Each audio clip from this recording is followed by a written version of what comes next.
안녕하십니까. 주성현님 제대했어요? 근데 지난주도 오고 이번주도 와가지고 는 제대한 줄 알고 말년이라 아주 이제 여유가 있습니다. 우리 군대 갔던 분들이 돌아와서 아주 좋습니다. 요절 말씀 9절을 같이 읽을까요? 9절 37장 9절입니다.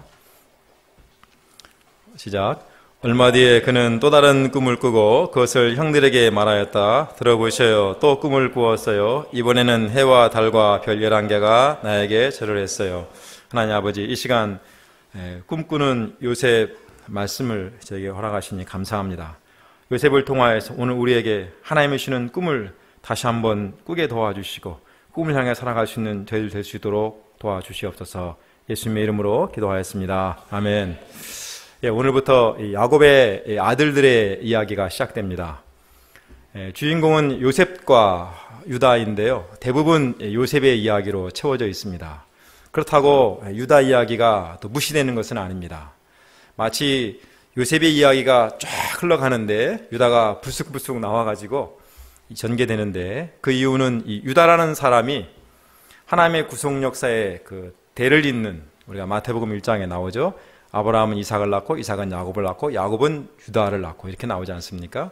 그래서 그 유다가 중요하기 때문에 나오고 있습니다. 어찌됐든 오늘부터 시작되는 요셉의 이야기는 오늘 우리들에게 아주 많은 것들을 알려주고 있습니다. 요셉은 아버지 야곱의 사랑을 독차지하다가 형들에게 미움을 받아서 어린 나이에 노예로 낯선 땅으로 팔려갔습니다. 그러나 그는 노예로 팔려간 이집트에서 오히려 이집트 총리가 되어서 그 가족들을 구원합니다. 이런 요셉의 이야기는 예수님과 가장 닮았다고 해서 요셉을 예수님의 그림자라고까지 말들을 합니다.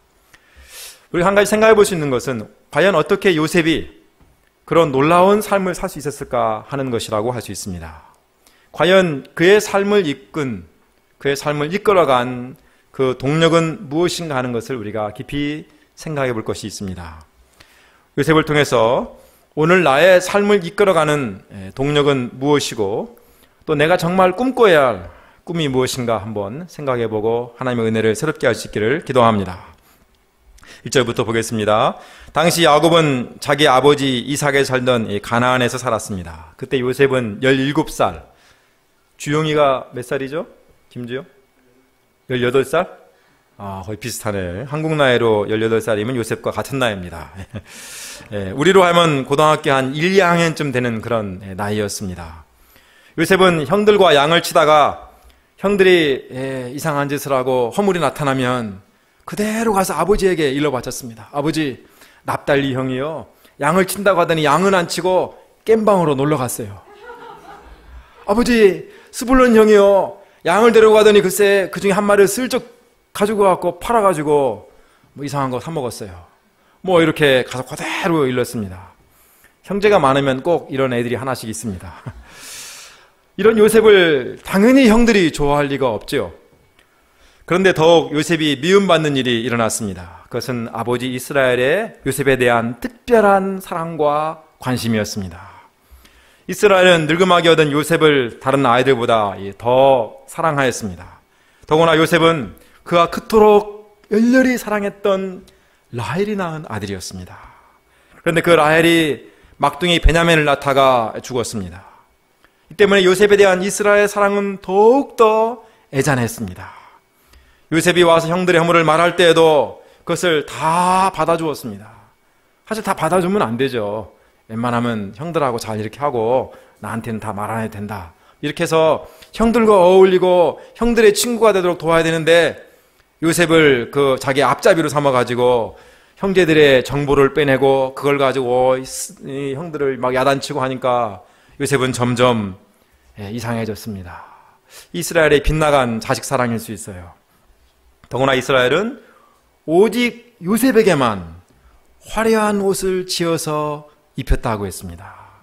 다른 형제들은 그냥 동대문 시장 가서 떨이 옷을 사다가 입히든가 아니면 형이 입던 옷 동생에게 입히고 또 입히고 이렇게 대를 물리든가 큰맘 먹고 사도 짝퉁, 이렇게 나이키가 아니고 나이스, 프로스펙스가 아니고 프로스팍스 뭐 이런 비슷한 옷을 사다가 입히고 그냥 했는데, 이 요셉에게만큼은 정품 매장에 가서 그것도 할인 안 할 때 다 이렇게 입혔습니다. 더구나 요셉이 화려한 옷을 입었다는 것은 이스라엘의 마음에 요셉을 자신의 후계자로 여긴다는 것을 이렇게 보여주는 것이라고 할 수 있습니다. 다른 형제들이 허름한 작업복을 입고 싸구려 티셔츠를 입고 양똥을 칠 때 야곱은 명품 옷을 쫙 빼입고 때로는 나비 넥타이를 하고 다 왕자처럼 이렇게 돌아다녔습니다.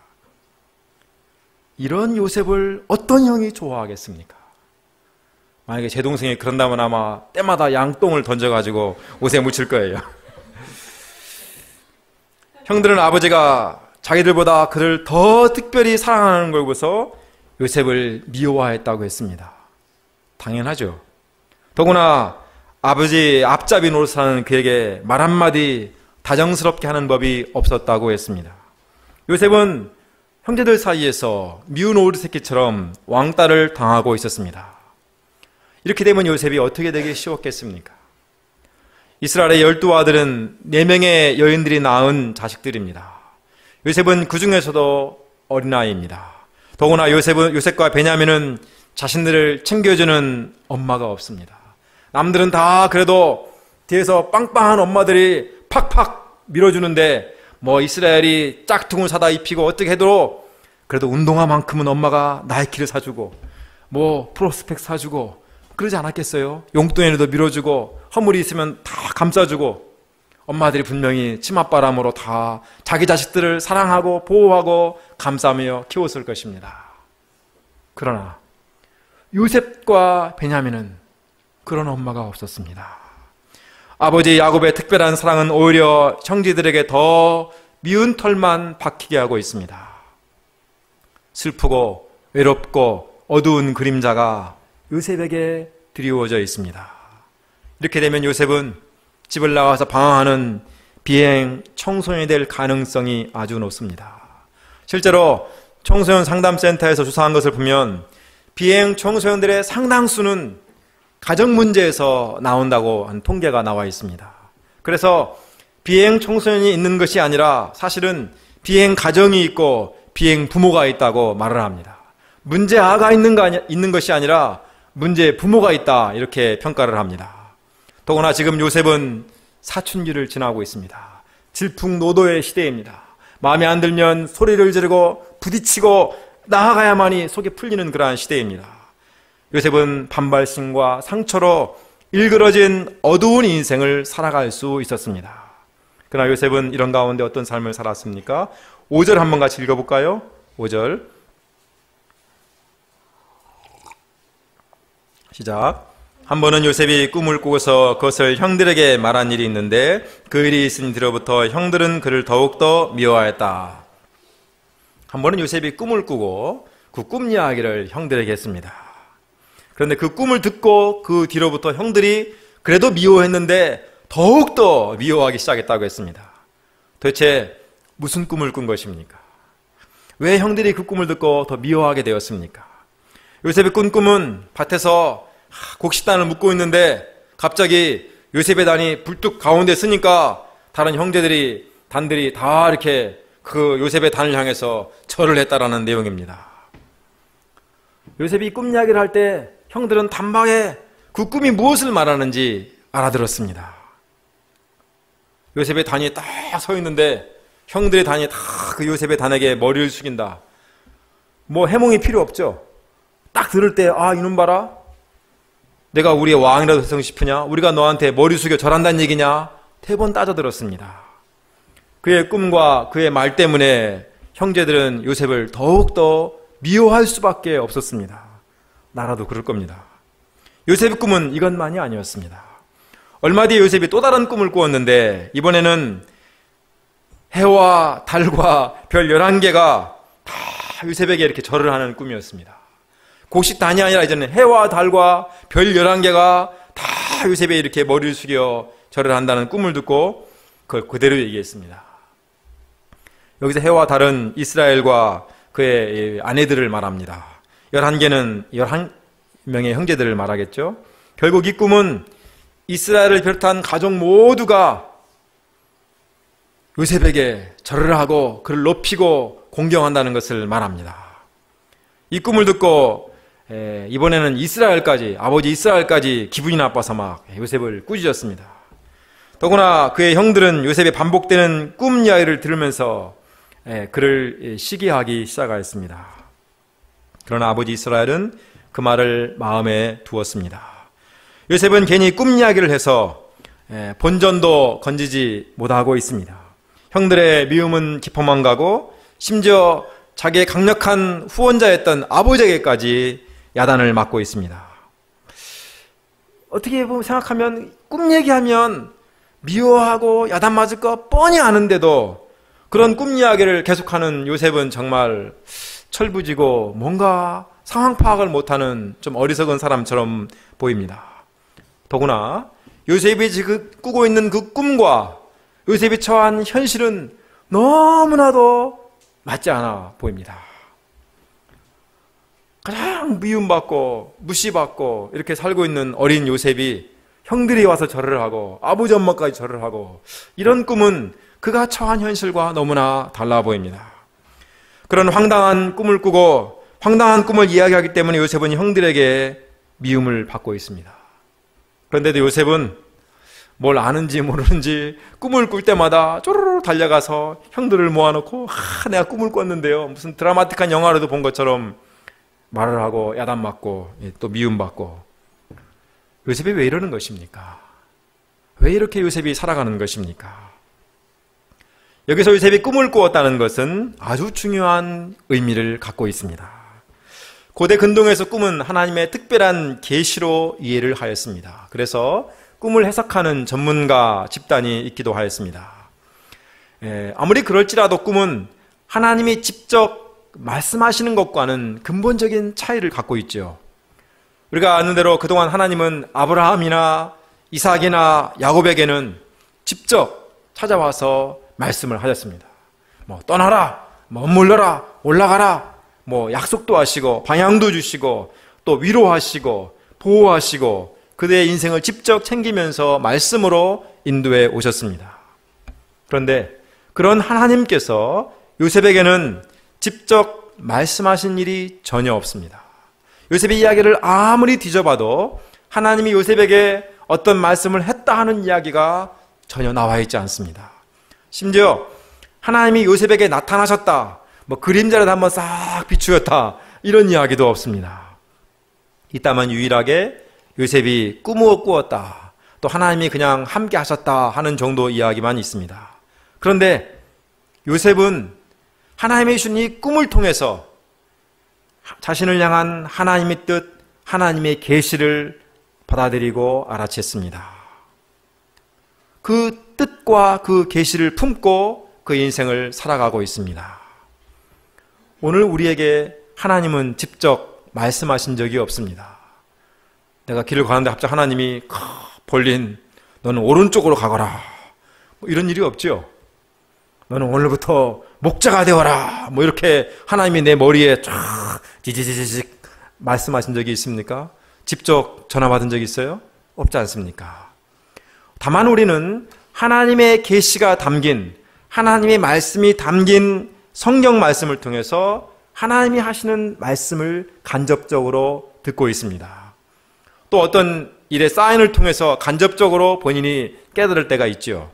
그런 점에서 보면 하나님께 직접 말씀하셨던 아브라함이나 이삭이나 야곱과 달리 오늘 우리의 신앙은 꿈을 통해서 하나님의 뜻을 깨달아간 요셉과 더 가깝다고 할 수 있습니다. 요셉은 꿈이라는 간접적인 방법으로 하나님의 말씀을 들었지만 그의 삶을 보면 오히려 직접 말씀을 듣고 직접 방향을 바꿔 움직였던 아브라함이나 이삭이나 야곱보다 훨씬 더 훌륭하고 완전하고 완벽하게 살아가는 것을 보게 됩니다. 직접 말씀을 들은 사람들은 더 감동받고 더 아주 문제없이 잘해야 될 것 같은데, 사실 아브라함이나 이삭이나 야곱을 보면 여러 번 헤매고 넘어지고 실수를 반복하고 감동을 느꼈다가 또 무너지고 이런 삶들을 반복하지요. 그러나 요셉은 그의 삶에서 단 한 번도 어긋난 적이 없이 하나님의 사람으로 올곧게 살아가고 있습니다. 정말로 그 누구보다 완벽하고 완전한 삶을 살아갔습니다. 그런데 한번 우리가 생각해 보면 아무리 하나님이 꿈을 통해서 요셉에게 계시했다 할지라도 꿈은 꿈이죠. 그러지 않습니까? 하나님이 직접 말씀하시는 거하고 꿈을 통해서 주시는 것하고 느끼는 감동이나 충격이나 그 여파가 확실히 강도가 다를 것입니다. 하나님이 직접 말씀하신 것이 아니기 때문에 간접적으로 꿈을 통해서 보여주신 것이기 때문에 얼마든지 그 꿈을 무시할 수 있습니다. 에이, 뭐 이런 꿈이 다 있어. 괜히 말했다가 형들한테 돌이나 맞지. 이건 개꿈이야. 무시할 수 있어요. 더구나 요셉이 처한 현실과 비교할 때 요셉의 꿈은 전혀 현실과 너무나도 맞지 않습니다. 그래서 요셉은 더욱더 자신이 꾼 꿈을 무시하며 살 수가 있습니다. 그러나 요셉은 어떻게 했습니까? 요셉은 그 꿈을 무시하지 않고 그 꿈을 하나님이 주시는 꿈으로 영접하였습니다. 꿈을 하나님이 주시는 계시로 알고 그 꿈을 자기의 꿈으로 받아들이고 이 꿈을 가지고 사람들에게 선포하고 있습니다. 어둡고 답답한 현실에서도 요셉은 하나님이 주시는 꿈을 꾸면서 그 꿈을 품고 살았습니다. 요셉은 이 꿈을 꿈으로 형들의 왕따 속에서도 상처받지 않고 구김살 없이 성장해 갔습니다. 요셉은 엄마 없는 하늘 아래에서 눈칫밥을 먹으며 슬픈 눈물을 흘리며 살 수 있었지만 오히려 더 밝고 씩씩하고 하나님의 꿈을 꾸며 성장해 갔습니다. 요셉에게 있어 꿈은 그의 삶을 이끌어간 동력이요, 비전이요, 희망의 노래요, 내일을 살아가는 꿈의 노래였습니다. 요셉에게 꿈을 주신 하나님은 오늘 우리에게도 꿈을 주십니다. 어떻게 주실까요? 오늘 밤에 잘 때 꿈을 주실까요? 하나님은 우리에게 말씀의 감동으로 또 성령 하나님께 주시는 비전을 통해서 하나님은 우리에게 찾아오시며 우리에게도 꿈을 주십니다. 하나님은 우리가 현실의 모습이 어떠할지라도 하나님이 주시는 그 꿈을 붙잡고 살아가기를 원하십니다. 하나님이 주시는 꿈을 먹고 사는 사람과 하나님은 함께 하시고 그 꿈을 키워가시는 분이십니다. 우리의 나의 환경과 처지가 어떠할지라도 우리가 하나님이 주시는 꿈을 붙잡고 살아갈 수 있기를 간절히 기도합니다. 그래서 나의 삶이 하나님이 주시는 꿈을 이뤄가는 그러한 인생이 될 수 있기를 기도합니다. 요셉은 절망스러운 형편 가운데서도 꿈을 꾸었습니다. 그럼 요셉은 그 꿈대로 잘 되어 갔을까요? 12절을 보겠습니다. 한 번은 야곱이 요셉에게 세겜 근처에서 양떼를 돌보고 있는 형들을 찾아가 보라는 심부름을 시켰습니다. 요셉이 살던 이스라엘이 살던 헤브론에서 세겜까지는 며칠을 가야 하는 길이었습니다. 지금 누구한테 가라는 것입니까? 늘 자기를 왕따시키고 말 한마디 부드럽게 하지 않고 째려보고 걸핏하면 양똥이나 던지는 그런 형들이 몰려있는 곳에 지금 가라고 심부름을 시키고 있습니다. 이걸 보면 아버지 이스라엘이 지금 상황을 전혀 파악하지 못하고 있다는 것을 보게 됩니다. 그냥 자식 사랑할 줄만 알았지 도대체 이 자식들이 뭐하고 다니는지 분위기가 어떤지 전혀 이 파악을 못하고 있습니다. 더구나 요셉은 아버지가 심부름을 시켰지만 저 같았으면 절대로 핑계대고 안 가려고 할 것입니다. 거기 갔다가는 무슨 꼴을 당할지 모르는데 거기 가려고 하겠어요? 그러나 요셉은 어떻게 합니까? 세겜까지 며칠을 걸어서 이 형들을 찾아갔습니다.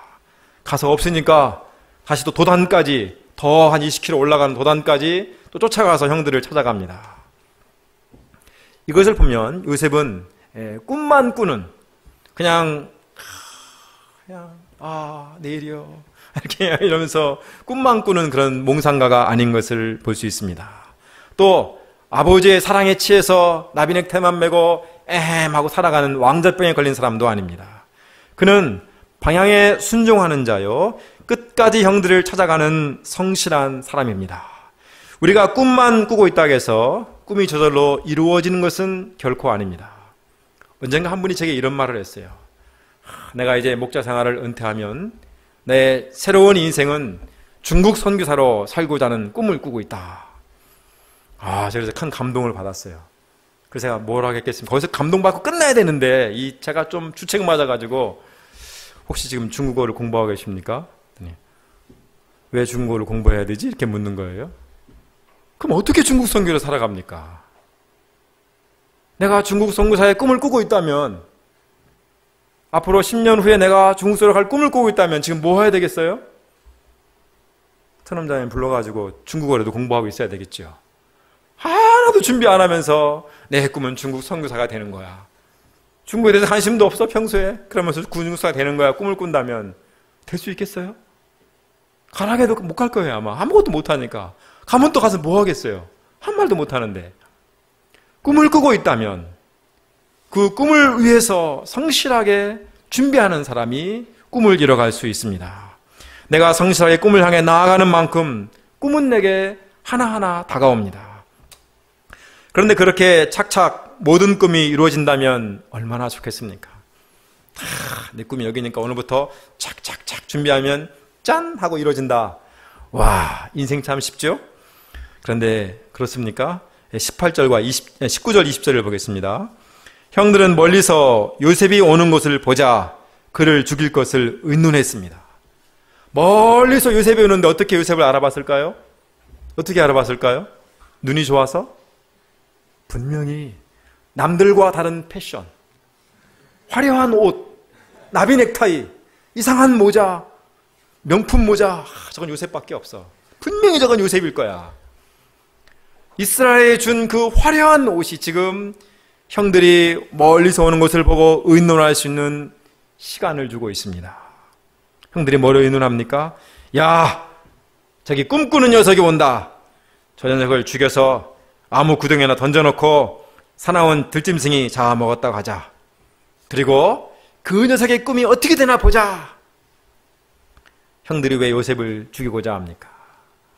아버지의 앞잡이 노릇을 하기 때문일까요? 아니면 아버지의 사랑을 독점하는 것이 미워서 그랬을까요? 그런 마음도 있었겠죠. 얼마나 평소에 화가 났겠어요. 그런데 그들 마음에 무엇보다도 요셉을 죽이고자 하는 가장 큰 이유는 요셉의 꾸는 꿈 때문이었습니다. 형들은 꿈을 먹고 사는 요셉이 너무나 싫었습니다. 지금 이 상황에서 집에 가면 막 엄마가 셋이나 있고 아버지는 막 뭐 하는지 모르고 복잡한 이 집, 이 복잡한 집구석에서 무슨 꿈을 꾸고 사는가. 저런 멍청한 놈. 화가 나는 겁니다. 더구나 자신들 중에서 가장 불쌍하고 힘없고 별 볼 일 없는 멍청한 요셉이 자기들의 왕이 되고 자기들이 그 요셉에게 절한다는 꿈 이야기를 들을 때 너무나 마음이 상하였습니다. 그들은 요셉을 꿈꾸는 녀석이라고 부르고 있습니다. 그들은 그 꿈꾸는 녀석을 죽여서 그 꿈이 어떻게 되나 보자고 했습니다. 형들은 요셉이 꾸는 꿈을 조롱하고 그를 죽이고자 구덩이에 던져놓았습니다.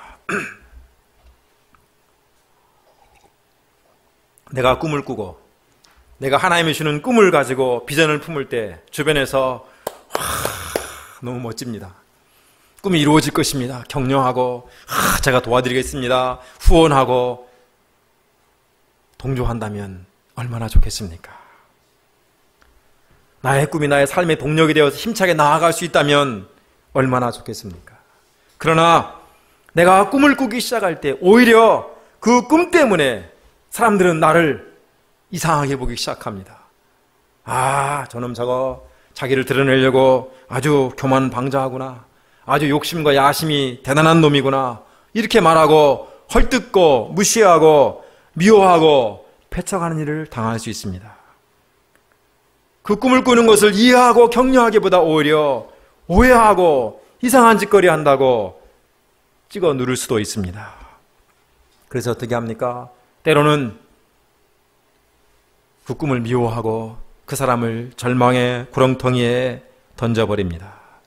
슬픔과 외로움의 구덩이에 던져버립니다. 나중에는 정말 도저히 감당하기 힘든 고난의 삶이 뜻하지 않게 그 꿈 때문에 시작됩니다. 우린 이러할 때 무슨 생각이 들어오겠습니까? 과연 그 꿈이 하나님의 주신 꿈이었는가? 내가 괜히 꿈을 꿔가지고 당하지도 않을 이런 일들 내가 왜 겪어야 되는가 하는 생각이 들어옵니다. 과연 꿈을 꾸고 사는 것이 옳은 것인가 하는 회의에 시달립니다. 그래서 한번 그러한 일을 겪고 나면 다시는 꿈꾸는 것을 두려워합니다. 꿈이란 그냥 꿈일 뿐이야. 중요한 것은 현실이야. 중요한 것은 지금 내가 사는 거야. 그리고 그냥 거기에 머물러 살아갑니다. 그러나 어떠합니까? 한번 생각해 보세요. 세상은 누가 만들어갑니까? 세상은 사실 꿈꾸는 녀석들이 만들어가는 것 같지 않습니까? 한 번은 제가 오래전에 비행기를 타고 가다가 문득 이런 생각이 들었습니다. 제가 탄 비행기가 아주 커서 아랍에미리트 가고 있는데 굉장히 큰 무슨 340인가 뭐 큰 비행기 있죠. 400몇 명이 타는 그 수백 명이 그 비행기 타고 있습니다. 근데 비행기가 비틀거리지도 않아요. 수백 명을 태우고 가뿐히 올라가더니 쫙 날아갑니다. 자, 그때 문득 그렇게 많은 비행기를 타고 다녔지만 그때 갑자기 그런 생각이 들었어요. 야, 정말 이거 놀라운 일이다. 이 수백 명이 앉아있는데 가뿐하게 날아가다니 어떻게 이런 일이 있을 수 있을까? 어떻게 그런 일이 있을 수 있을까요? 새는 수천 년 동안 하늘을 날았습니다. 독수리는 더 높이 날았습니다. 그러나 새는 지금도 혼자 납니다. 그런데 누군가가 그 하늘 나는 새를 보면서 하늘 나는 꿈을 꾸기 시작했습니다. 그 꿈을 향해서 한 걸음 한 걸음 다가갔습니다. 그 꿈을 이루지 못하고 그는 죽기도 했습니다. 수많은 시련을 그 꿈을 꾼 사람들이 만났습니다. 그러나 마침내 그 꿈을 이루었고 그 꿈대로 수백 명을 태우는 비행기들이 하늘을 날고 있습니다. 오늘 우리가 누리는 수많은 문화의 혜택들, 문명들 다 사실은 꿈꾸는 녀석들이 도전하고 시도하고 실패하고 좌절하면서 한 걸음 한 걸음 그 꿈을 향해 나아가서 오늘 우리에게 주어진 것들입니다. 그렇지 않습니까? 이 마이크 그냥 생겼겠어요? 이 전기 그냥 생겼겠어요? 뭐 이 영상 슬라이드 그냥 생겼겠어요? 누군가가 꿈을 꾸면서 뭔가 하려고 했기 때문에 남들은 다 미친놈이라고 했는데, 야, 어떻게 사람이 옆에 없는데 저 멀리 있는 사람에게 말할 수 있느냐? 어떻게 네 얼굴을 보낼 수 있느냐? 누군가가 꿈을 꾸었습니다. 그 일이 일어난 것입니다. 무엇보다도 오늘 우리가 누리는 복음, 어떻게 누리게 되었습니까? 누군가가 저 동방의 나라에, 저 알지 못하는 미개의 나라에 복음을 전하겠다고 꿈을 꾸며 왔기 때문에, 그 믿음의 선배들이 도전했기 때문에, 그 꿈 때문에 오늘 우리에게 하나님 말씀이 주어졌고 복음이 주어졌고 우리가 구원받은 새로운 삶을 살게 되었습니다. 꿈을 꾼 자만이 새 일을 이루어 왔습니다. 세상은 꿈꾸는 녀석들이 있기 때문에 살만 나는 세상이 되었습니다. 무엇보다 하나님은 우리가 꾸는 그 꿈을 통해서 새로운 역사를 창조하고 이루어 가십니다. 우리가 꾸는 꿈만큼 하나님은 채워가시는 분이십니다. 구덩이에 던져진 요셉, 그는 그의 모든 꿈은 끝난 것 같습니다. 한때 꿈을 꿨지만 그는 이제 삶이 더 이상 희망이 없고 절망의 구렁텅이에서 사망으로 끝날 것처럼 보입니다.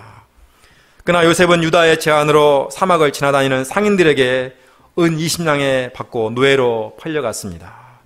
상인들은 이집트까지 요셉을 끌고 가서 바로의 경호대장에게 노예로 팔아버렸습니다. 이스라엘의 집에서 명품을 입고 왕자로 뽐내며 살던 요셉이 저 이집트에 가서 노예가 된 것입니다. 요셉의 꿈은 이제 완전히 박살난 것처럼 보입니다. 아이고, 무슨 꿈이 어디 있어? 역시 중요한 건 현실이야. 그런 것처럼 보이지 않습니까? 그러나 하나님은 그가 떨어진 그 이집트 땅에서 그의 꿈을 이뤄가는 새로운 모판으로, 베이스로 요셉을 삼으셨습니다.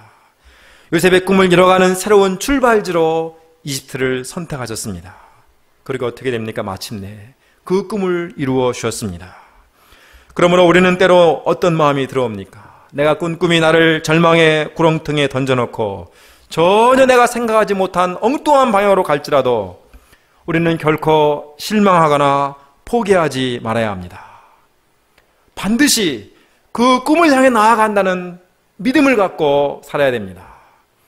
제가 이 사춘기 시절에 가장 좋아한 시 중에 특별히 좋아한 이유는 사실은 제가 가는 빵집마다 이 시가 걸려 있었습니다.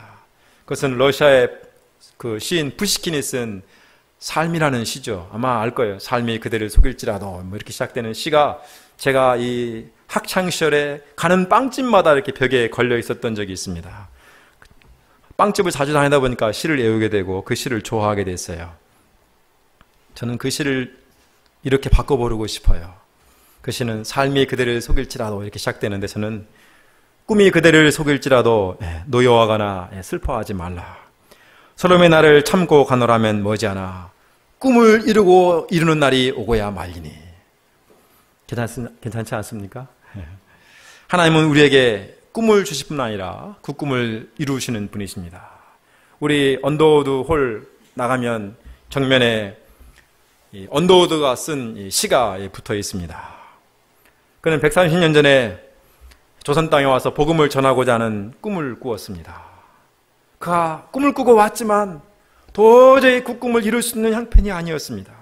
그의 시는 아무것도 보이지 않는다라는 절망과 탄식으로 시작합니다.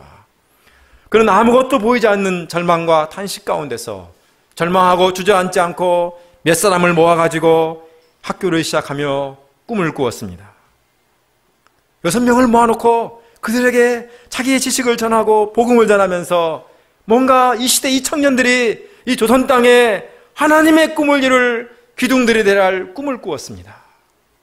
그 꿈이 어떻게 되었습니까? 그 꿈이 바로 오늘의 연세대학교가 되었습니다. 수많은 기독 청년들이 이 학교를 통해서 나왔습니다. 지난주 졸업 예배를 언더우드 기념관 앞에서 했습니다. 몇 년 전에 저는 언젠가 그 언더우드 기념관에 가서 본 후에 큰 도전과 감동을 받았습니다. 그리고 제게도 언더우드가 꿈꾸었던 그런 꿈을 달라고 기도하기 시작했습니다.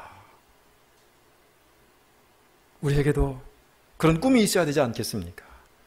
20살 먹은 청년 언더우드가 그의 교수는 그에게 그 탁월한 재능 때문에 교수직을 제안하고 또 자기 딸과 결혼을 약혼할 수 있도록 이렇게 주선도 하고 너무나 귀한 청년이니까 그랬는데 언더우드는 그 모든 좋은 조건들을 다 포기하고 그냥 조선 땅에 선교사로 왔는데 그리고 와서 시작을 했는데 그런 언더우드가 참 도전이 많이 되었습니다. 그리고 저도 작은 꿈을 꾸기 시작하였습니다. 우리가 100년 전에 받았던 그 혜택을 우리가 이제는 제3세계에 나눠줘야 되지 않겠는가 하는 생각을 하고 감히 언제부턴가 우리도 제3세계 대학을 세우자 하는 이야기를 하고 그 꿈을 제가 꾸기 시작하였습니다. 그리고 우리의 동역자들이 제3세계 대학 가서 장차 교수, 목자여 선교사로 쓰임받는 꿈을 꾸고 저는 그 학교에 관리인이 돼서 청소하고 책상 고치는 꿈을 꾸기 시작했습니다. 전혀 우리의 모습과 생각하면 실감이 나지 않습니다. 제가 언젠가 우리 목자 모임, 우리 친한 동기들, 목자들 모임에 가서 서로 이렇게 비전을 얘기할 때 제가 우리 센터는 제3세계 대학을 세울 수 있는 대학을 세우자는 꿈을 꾸고 있다 그랬더니 다들 커피를 마시다가 뭐? 어떤 사람 커피를 쏟으면서 놀래가지고 너는 왜 항상 황당한 일만 하냐 이러면서 이렇게 또 우리 영롱 목자님과 폴리 목자님이 결혼식 자기 결혼한다고 소개하러 연희센터가 왔고 신촌센터는 제3세계 대학을 세우고자 하는 꿈을 갖고 있습니다 했더니 사람들이 다 놀래가지고 뭐 하는 소린가 했다고 이야기를 들었습니다.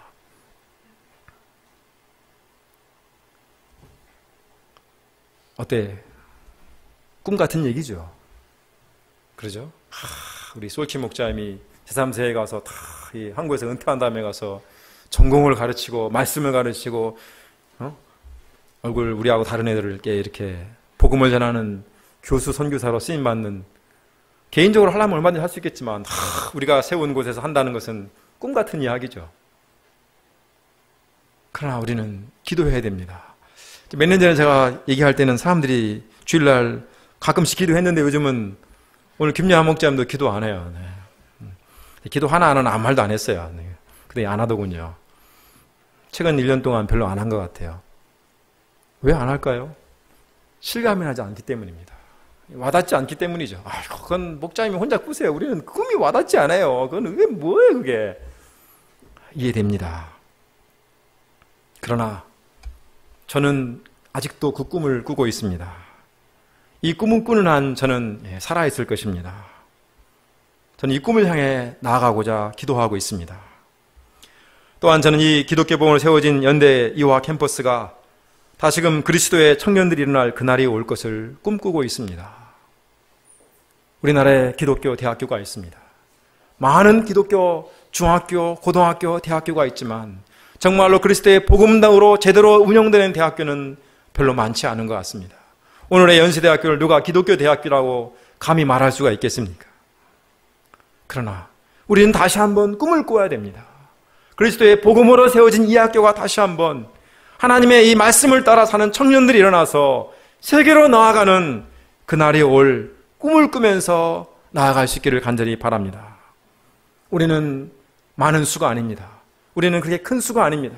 그러나 우리는 작지만 강한 영향력을 끼치고 거룩한 영향력을 끼치고 정말로 이 시대에 이 청년들에게 하나님의 복음을 전할 수 있는 분명한 비전을 가진 그러한 모임이 될 그날을 저는 꿈꾸고 있습니다.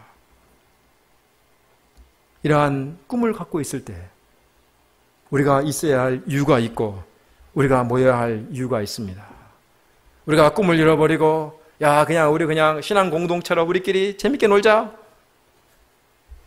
그것도 의미가 있겠죠, 나름대로. 그러나 우리가 꿈이 없을 때 우리 모임은 금방 상할 수 있습니다. 저는 우리의 동역자들이 다시 한번 하나님의 주신 꿈을 꾸면서 나아갈 수 있기를 간절히 소원하고 바랍니다. 눈에 보이는 것이 전부가 아닙니다. 사람이 볼 수 있는 것은 너무나도 제한되어 있고 사람이 들을 수 있는 것도 너무나도 제한되어 있습니다. 우리가 보는 것보다 더 많은 보이지 않는 것들이 있습니다. 꿈이야말로 내 인생을 새롭게 하고 위대하게 하고 정말로 들뜨게 하는 새로운 동력입니다. 꿈을 먹고 사는 인생이야말로 가장 행복한 삶이요 가장 위대한 삶이라고 할 수 있습니다. 사도행전에 보면 말세에 모든 사람에게 성령을 부으시는데 성령이 부음받을 때 젊은이는 환상을 보고 늙은이는 꿈을 꾸게 된다고 하였습니다. 하나님은 젊은 우리의 마음에 환상을 주기 원하십니다. 우리 한 사람 한 사람에게 하나님은 꿈을 주기를 원하십니다. 어떻게 주십니까? 하나님 말씀에 반응하는 자, 하나님 말씀을 받아들이는 자, 하나님의 말씀을 먹고 사는 자를 통해서 하나님은 꿈을 주시고 그 꿈을 향해 나아가게 하시고 그 꿈을 꾸는 만큼 우리의 삶을 인도해 가십니다. 우리가 하나님이 주시는 꿈과 비전을 함께 나누는 꿈의 공동체요 비전의 공동체가 되기를 간절히 소원하고 기도합니다. 정말로 우리가 이 시대에 하나님의 주시는 꿈을 꾼다면 우리는 얼마든지 위대한 일을 할 수 있고 위대한 꿈을 향해 나아갈 수 있습니다. 우리가 이 꿈을 꾸며 한 사람 한 사람이 꿈을 먹고 꿈을 이뤄가는 그러한 인생이 될 수 있기를 간절히 소원하고 기도합니다. 기도하겠습니다.